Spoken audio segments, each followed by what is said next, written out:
बिस्मिल्लाहिर्रहमानिर्रहीम अस्सलाम वालेकुम। पिछली जो हमारे पास वीडियो थी उसमें जो है हमने कुछ ड्रग्स पढ़ी थी, क्या क्या कौन कौन सी ड्रग्स यूज़ होती हैं हाइपरटेंशन के अंदर। ठीक है, अब जो हमने पढ़ना है उनके बारे में पढ़ना है कि वो होती क्या क्या हैं, कहाँ पे एक्ट करती हैं और जो है हमारे पास क्या एक्शन परफॉर्म करती हैं। सबसे पहले हमने बात की थी डायूरेटिक्स की। डायूरेटिक्स क्या करते हैं? डायूरेटिक्स जो है हमारे पास डाइल्यूट यूरिन प्रोड्यूस करके हमारे पास क्या करते हैं, जो एक्स्ट्रा वॉल्यूम होता है ब्लड के अंदर वो हमारे पास बाहर निकलवाते हैं यूरिनेशन के ज़रिए। ठीक है, और ब्लड प्रेशर को रिड्यूस करवाते हैं। अब इसमें क्या क्या आ जाता है? इसमें आ जाते हैं लूप डायूरेटिक्स और थायाजाइड डायूरेटिक्स। लूप डायूरेटिक्स जो होते हैं वो हमारे पास लूप ऑफ हेनले, जो किडनी के अंदर जो हमारे पास लूप ऑफ हेनले होता है हमारे पास नेफ्रॉन का, वहाँ पे एक्ट करते हैं और वहाँ पे वाटर की जो हमारे पास फ्लूइड की रीअब्जॉर्प्शन होती है उसको बढ़ा देते हैं, उसको जो है कम कर देते हैं फ्लूइड की रीअब्जॉर्प्शन को, और हमारे पास जो मिनरल्स वगैरह हैं डाइल्यूट यूरिन हमारे पास प्रोड्यूस करते हैं। ठीक है, डाइल्यूट जितनी डाइल्यूट होगी यूरिनेशन उतना ज़्यादा जो हमारे पास फ्लूइड बाहर निकलेगा, तो डाइल्यूट यूरिन हमारे पास यहाँ से प्रोड्यूस करवाते हैं फिरोजिमाइड। ठीक है, थायाजाइड कहाँ पे एक्ट करते हैं? थायाजाइड जो है हमारे पास लूप ऑफ हेनले के बाद आगे जो कलेक्टिंग डक्ट वगैरह आ जाती हैं वहाँ पे एक्ट करते हैं हमारे पास, और वहाँ से हमारे पास ये सेम चीज़ परफॉर्म करते हैं।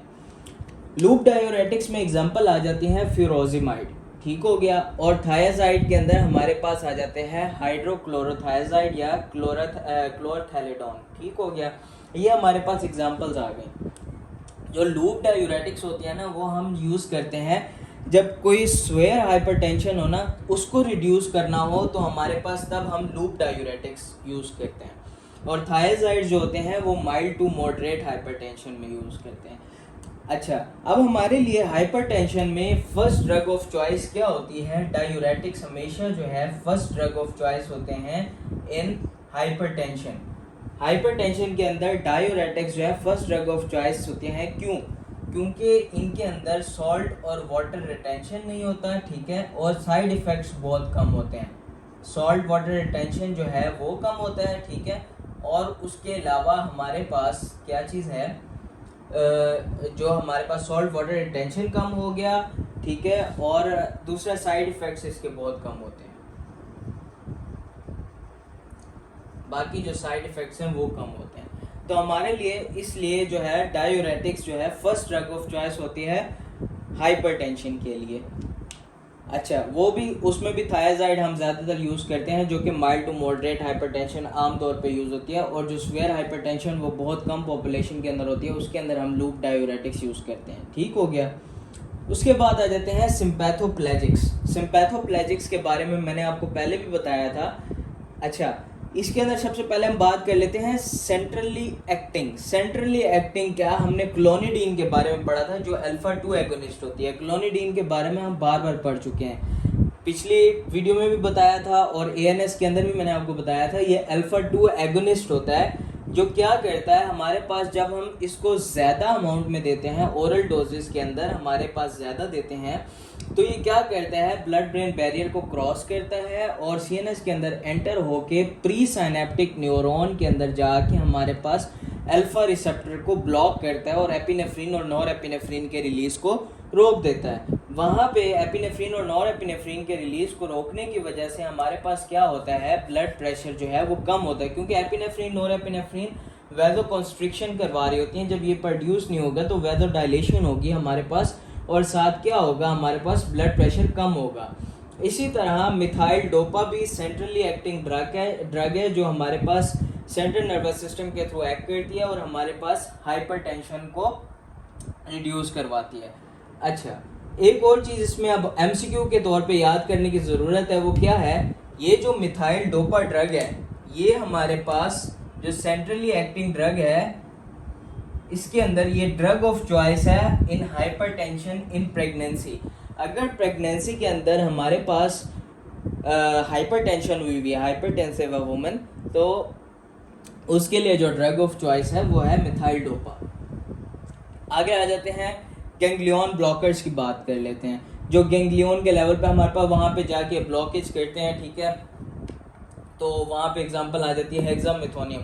लेकिन ये ऑब्सोलीट हो चुके हैं, इसके बारे में इतना बात करना, क्योंकि इसके ना क्लिनिकल यूजेस अब कुछ भी नहीं रहे, ठीक हो गया। इसके साइड इफ़ेक्ट्स बहुत ज़्यादा होते हैं, तो इस वजह से ये जो है ऑब्सोलीट हो चुके हैं। एपिनेफ्रिन नॉरएपिनेफ्रिन की रिलीज़ को रोकती है, बहुत सारी चीज़ें मस्क्रीन, ये जो हमारे पास एसिटाइलकोलिन के रिलीज़ को रोकती है, और भी बहुत सारे जो हमारे पास ट्रांसमीटर्स हैं उनके रिलीज़ को रोक देती है। इस वजह से हम इसको यूज़ नहीं करते, क्योंकि इसका एक्शन बहुत ज़्यादा कॉम्प्लेक्स हो जाता है, तो ये भी ऑब्सोलीट हो चुके हैं। दूसरी बात आ जाते हैं post ganglionic sympathetic blockers. Post ganglionic, अच्छा, अब हमने सबसे पहले एएनएस के सबसे पहले चैप्टर में पढ़ा था, जहां हमारे पास हमने फॉर्मेशन ऑफ एपिनेफ्रिन नॉरएपिनेफ्रिन वगैरह हमने जो पढ़ी थी ना, वो ऐसे थी। यहाँ पे एपिनेफ्रिन आती है, यहाँ पे स्टोर होती है इन द वेजिकल्स, और वेजिकल्स को हमारे पास जो है ये इस तरह वेजिकल्स में वी मैट जो होता था हमारे पास वो यूज़ हो रहा था वहाँ पे, ठीक है। उसके बाद ये यहाँ आके एपिनेफ्रिन इस साइनैप्स के अंदर रिलीज होती है।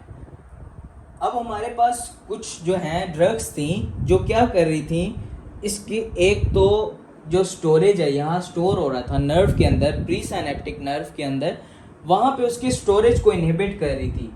तो वहाँ क्या था, ये था हमारे पास ड्रग थी रेजरपीन।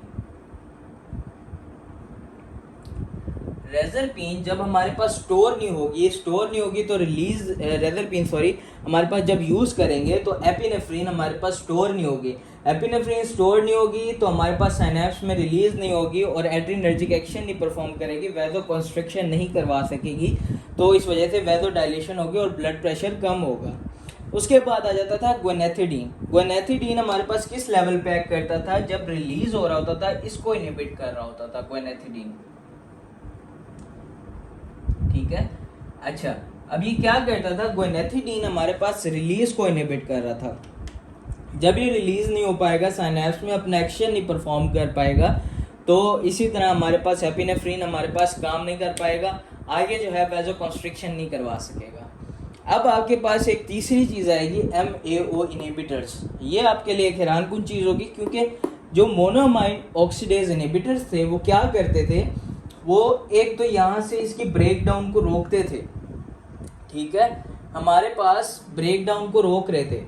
तो आप सोचेंगे कि जब इसकी ब्रेक डाउन रुकेगी, साइनैप्स में ज़्यादा देर के लिए रहेगा, तो क्या होगा, ये तो फिर अपना एक्शन परफॉर्म करता रहेगा। लेकिन इसका एक और एक्शन है जिसके ज़रिए ये हमारे पास रोकता है। एक तो इसको जो है हमारे पास ब्रेक डाउन होने से रोक रहा है ना, यहाँ से जो हमारे पास प्रोड्यूस हो रही है ना एपिनेफ्रिन नॉरएपिनेफ्रिन पहले जो आ रही है, उसकी प्रोडक्शन और स्टोरेज को भी रोक देता है जब हम MAO इनहिबिटर्स देते हैं, ठीक है। तो ये प्रोड्यूस नहीं हो पाएगी, पीछे से आ नहीं पाएगी, बाकी मैकेनिज्म से तो ये ब्रेक डाउन हो रही होगी ना, MAO इनहिबिटर्स यूज़ दे रहे हैं हम, तो ये जो है आहिस्ता आहिस्ता ख़त्म होगी, लेकिन यहाँ से रिलीज़ भी नहीं हो रही होगी, यहाँ से प्रोडक्शन भी नहीं हो रही होगी। तो जब ये प्रोडक्शन और रिलीज़ को रोकेगी, पीछे से ये ड्रग ख़त्म हो जाने के बाद इसका एक्शन ख़त्म हो जाएगा, और ये क्या करेगा, हमारे पास हाइपरटेंशन को कंट्रोल करेगा जब एपिनेफ्रिन और नॉरएपिनेफ्रिन की प्रोडक्शन और रिलीज रुक जाएगी थ्रू MAO इनहिबिटर्स, ठीक हो गया। अच्छा, ये हो गया MAO इनहिबिटर्स की काम। अच्छा, अब जब ये MAO इनहिबिटर्स दे रहे होते हैं ना, तो हमारे पास क्या होता है, ऑक्टोपामीन एक कंपाउंड होता है, जब हम देते हैं तो इधर प्रोडक्शन मैंने आपको बताया एपिनेफ्रिन और नॉरएपिनेफ्रिन की रुक जाती है, तो क्या प्रोड्यूस होता है इसकी जगह, यहाँ पे ऑक्टोपामीन। ऑक्टोपामीन एक न्यूट्रल कंपाउंड है जिसका कोई एक्शन नहीं है, ऑक्टोपामीन प्रोड्यूस होता रहता है, जिसकी वजह से हमारे पास उसका कोई एक्शन ही नहीं होता, तो वो क्या होता है, हमारे पास एक न्यूट्रल कंपाउंड के तौर पे एक्ट करता है, एपिनेफ्रिन और एपिनेफ्रिन का रोल खत्म हो जाता है यहाँ पे, तो हमारे पास ब्लड प्रेशर भी रिड्यूस हो जाता है। आगे आ जाता है एड्रीनर्जिक एंटागोनिस्ट। ये मैंने आपको पहले ही बताया था, अल्फा रिसेप्टर्स जो हमारे पास वेसल्स के ऊपर होते हैं वो क्या करवाते हैं, कॉन्स्ट्रिक्शन करवाते हैं ब्लड वेसल की, अगर हम अल्फा एगोनिस्ट देंगे, ठीक है। अगर हम इसको अल्फा ब्लॉकर देंगे तो क्या करेगा, वहाँ पे वैजो कॉन्स्ट्रिक्शन हो रही होगी जो अल्फा एगोनिस्ट की वजह से, इस ब्लॉकर की वजह से वो कंस्ट्रिक्शन नहीं हो पाएगी वेसल के ऊपर और डायलेट होना शुरू हो जाएंगे वेसल्स, तो उससे हमारे पास ब्लड प्रेशर कम हो जाएगा वैजो डायलेशन की वजह से। दूसरा आता है बीटा ब्लॉकर। बीटा रिसेप्टर्स कहाँ पे होते हैं, हार्ट के ऊपर होते हैं, ठीक है। उनकी जो नॉर्मल एक्टिविटी होती है वो हार्ट की कॉन्ट्रैक्टिलिटी को इंक्रीज करते हैं। जब हम बीटा ब्लॉकर देते हैं तो हमारे पास हार्ट की कॉन्ट्रैक्टिलिटी डिक्रीज करती है हमारे पास, तो ब्लड प्रेशर आगे जो जाता है वो कम होता है, तो इससे भी ब्लड प्रेशर रिड्यूस किया जा सकता है। इसके एग्जांपल में आ जाता है प्रोप्रानोलोल और एटिनोलोल, और इसके एग्जांपल में प्राजोसिन वगैरह आ जाते हैं। ठीक हो गया, ये हमारे पास थे जो ड्रग्स हम यूज़ कर सकते हैं हाइपरटेंशन के अंदर। आगे जो है मैं आपको और ड्रग्स के बारे में जो है मज़ीद इसके बारे में बताऊंगा जो हमारे पास ड्रग्स रह गई हैं। अभी इस वीडियो के लिए इतना ही। थैंक यू, अल्लाह हाफिज़।